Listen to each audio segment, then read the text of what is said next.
Hey guys, Happy New Year. Sorry for taking a little over a week to actually get this out, but the new year started off with some feels, some moods.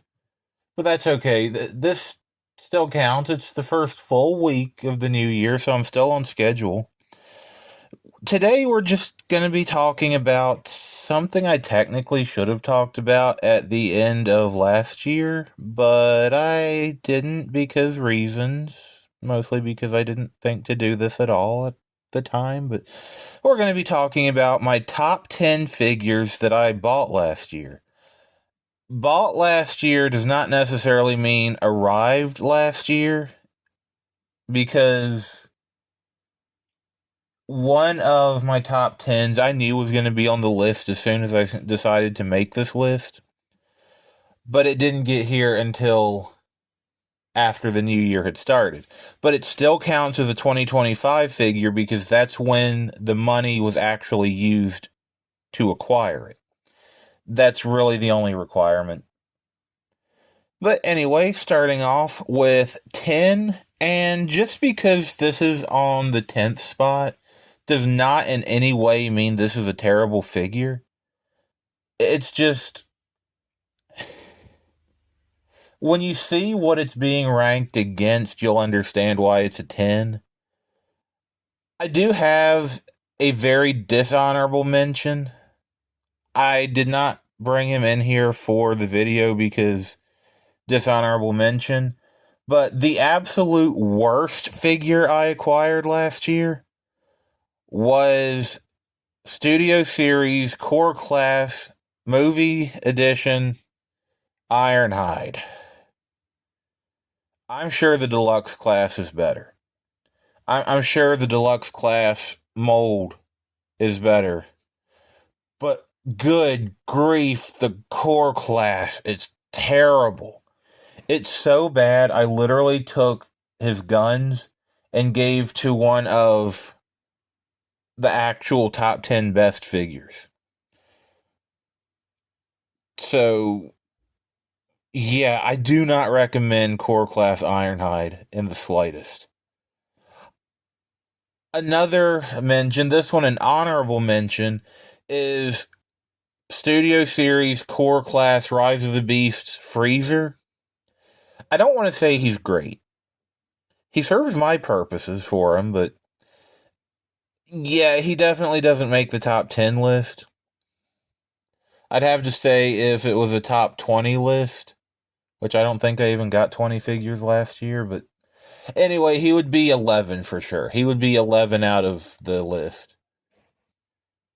Now, come to think of it, no, I didn't get 20 figures, so it'd probably just be a top 15 list if we also count Power Rangers. But right now we don't because they would. My Power Rangers figure would still be an honorable mention, so yeah. Anyway, the actual top 10 now. We have Buzzworthy Bumblebee, Rise of the Beasts, Mainline, Predacon Scorponok, and Sandspear. I have Sandspear attached to him as a weapon. I'm not going to detach him. I will be doing no transformations in this video. Nothing about articulation, especially since you already saw me talk about this guy when I got him. I think I uploaded that video. We're gonna say I did, because if not, I don't know why I didn't. But the only thing different is I gave him a gun. I know he's a scorpion, but why can't he sting from a distance? But yeah, this guy is pretty simple, pretty basic. I discovered I love all the Scorponok's, except for like one. So yeah, that's a thing. I don't like Transformers with beast modes, but I like the Scorpions. So he definitely gets to be 10th, shared with Little Sandspear here. But yeah, he's a really good figure to be so basic. He is literally better than an Authentics figure, but just as simple. I'm not really sure how to explain that better than that, but yeah, he's literally just a better Authentics. All right, moving on. Number 9, we have, I think this is deluxe class, Earthrise Megatron. No, Earthspark Megatron. I wanted so bad to rank him higher. But with other figures for the list and just my grievances with them, that's not really possible. He can't be ranked any higher than ninth. I don't like his weapon. I absolutely hate his weapon. I hate how it can only be stored in vehicle mode on his wings. But yeah, overall, he is really cool because I don't really think I care for Earthspark as like a whole, but I love his alt mode. I actually saw 2 helicopters that are the same as his alt mode like 2 days ago, and it was like, oh, yes.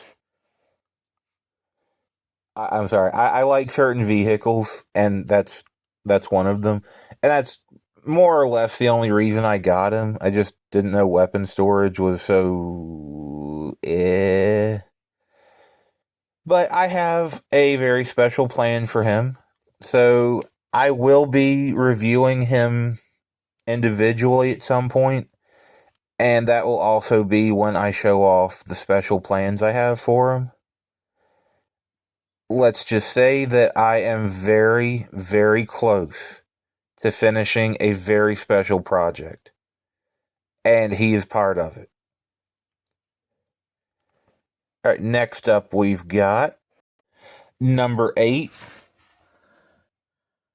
Studio Series Rise of the Beasts RC. As you can see, I've got one normal and one painted. The normal one is who I gave Ironhide's guns to because she deserves them more than Ironhide. Like, if I was just ranking 2 figures, RC would take spots 1 through 10, and Ironhide would still be the dishonorable mention. Because screw Ironhide, he's terrible. RC, I'm not saying is a great figure.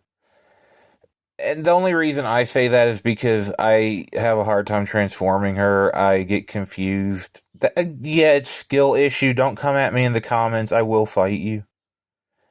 It's skill issue, but I hate transforming her. But it's still a fun little figure. So definitely not deserving of lower than 8, not deserving of higher than 8. If we're talking scale, she's perfect for any deluxe class. Like, literally, standard beside a deluxe, and that's very accurate. Even standard beside a mainline, which I guess would technically be a deluxe, and still perfect. For 7, we've. Bro, why? For 7, we've got one that deserves to be both higher and lower, and that is Power Core Combiner's Huffer. I hate his name. I hate his name so bad. I have not decided on a rename for him yet, but it's not just about names. He's a good figure. As a very undecided on Power Core Combiners, I don't think I like him for that. I just kind of wanted a yellow Transformer that wasn't Bumblebee or Cheetor. And Sunstreaker is kind of. Oh, that price. So I found this guy completely on accident. And I was like, "Yep, that's him. That's my yellow Transformer." The problem is his hands aren't 5mm compatible, so he can't really hold a weapon unless I specifically modify one for him. And I didn't like how tiny his regular head was, so I took it off, and he just uses his combiner head as his normal head. If I ever do get any Power Core Combiner limbs, he will use his combiner head also as his combiner head, because that's what it's for. I just think it's more proportional this way. And I know Transformers don't always have the most normal proportions, but good grief. If you've ever seen Super Mario Brothers, the live action movie from like, what was it, 87? Do you remember the Goombas? Yeah. Yeah, that's Huffer with his regular head. You definitely see why I took it off. But yeah, he's not a bad little figure. His wheels all roll, so when he's in truck mode, he literally can truck.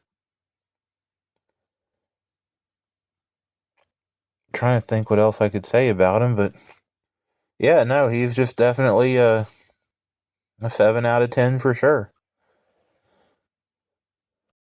For number 6, we've got Transformers 1 Prime Changers Optimus Prime, but I repainted him for my 13 Primes project, and he is now Prima. He has a Matrix sword that is made from the Matrix that came with him, and the sword that came with Legacy Scourge. Nemesis Prime. Scourge. I think Scourge. The black laser Prime. And I gave him this little gun. I don't remember who it came off of, but yeah, it's just easier than having him always holding my Primes project, my Cronus Prime, whose alt mode is a gun. Because, yeah, just you'll understand that better when I actually do my video on the Prime project. But he's not a bad figure. He's definitely not a top 5, but he is still really good. I was thoroughly impressed with this. I had no clue mainline Transformers 1 could be good figures. I have a couple of complaints with them, but they're with Transformation, and I don't know, they may only bother me.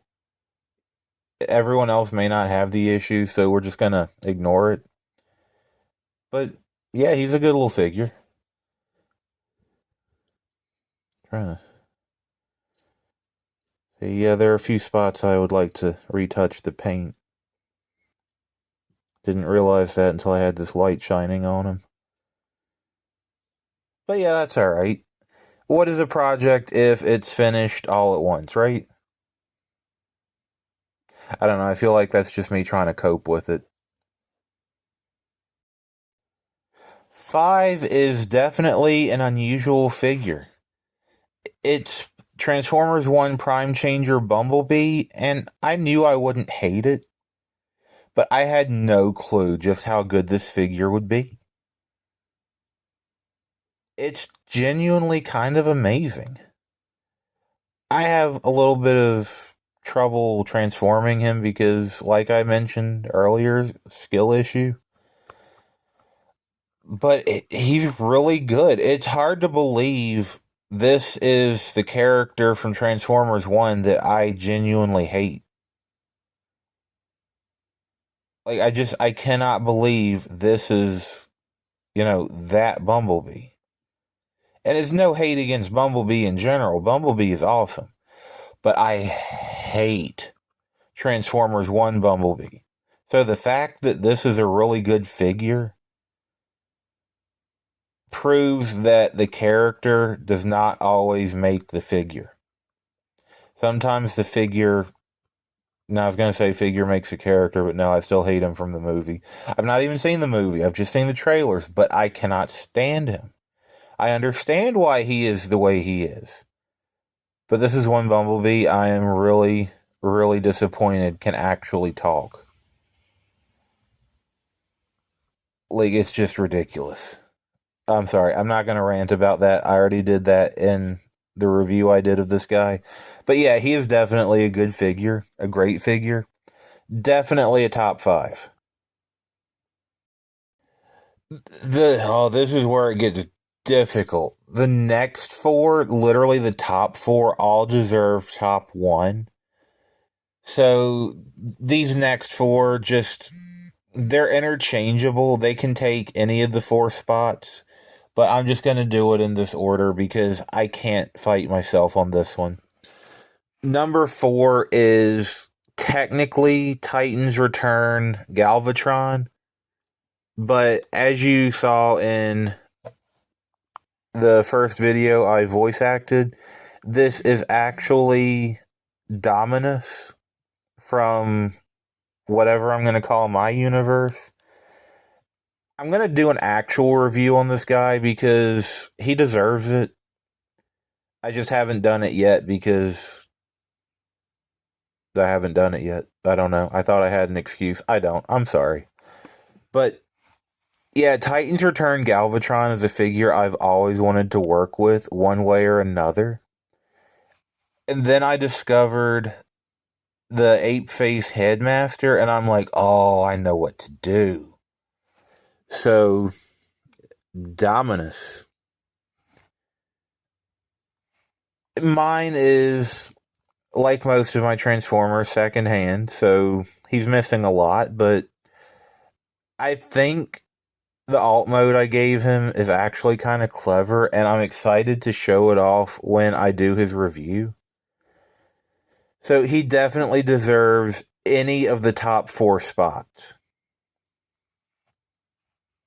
So, yeah, just for like I said, for these next few, it's just they all deserve the top spot, so they're completely interchangeable.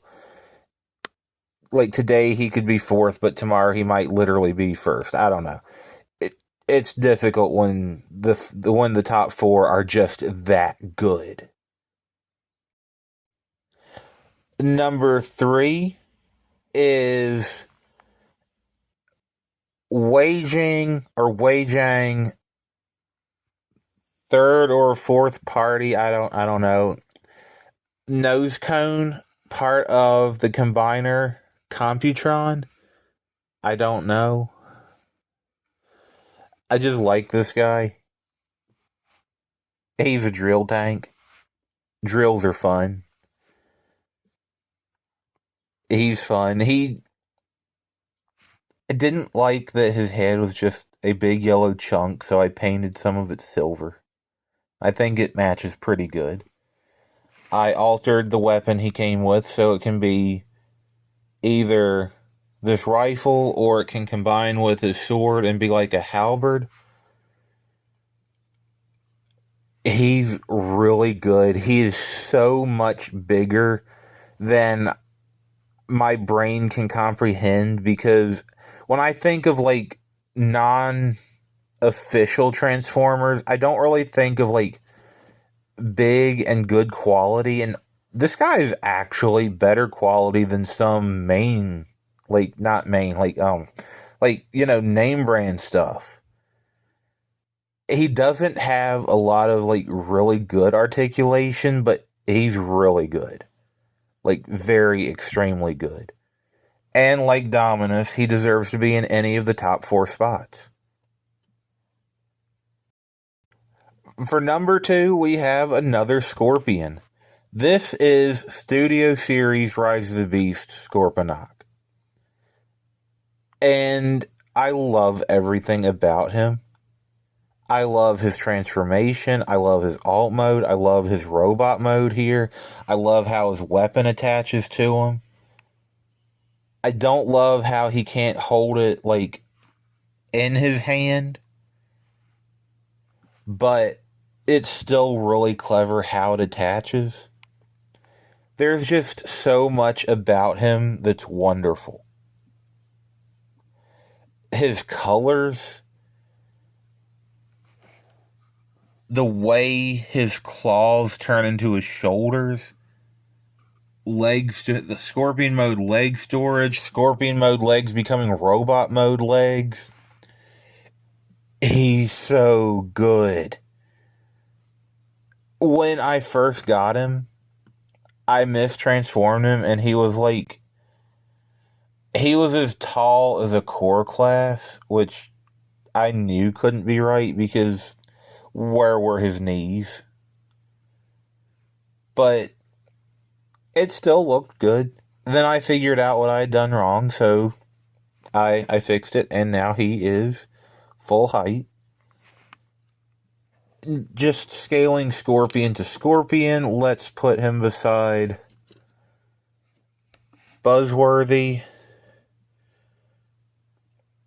Yeah, they're about the same height, which, that's impressive for, Buzzworthy more than Studio Series, but I recommend Studio Series for sure. If you only get one Scorponok, get Studio Series. You will not regret that.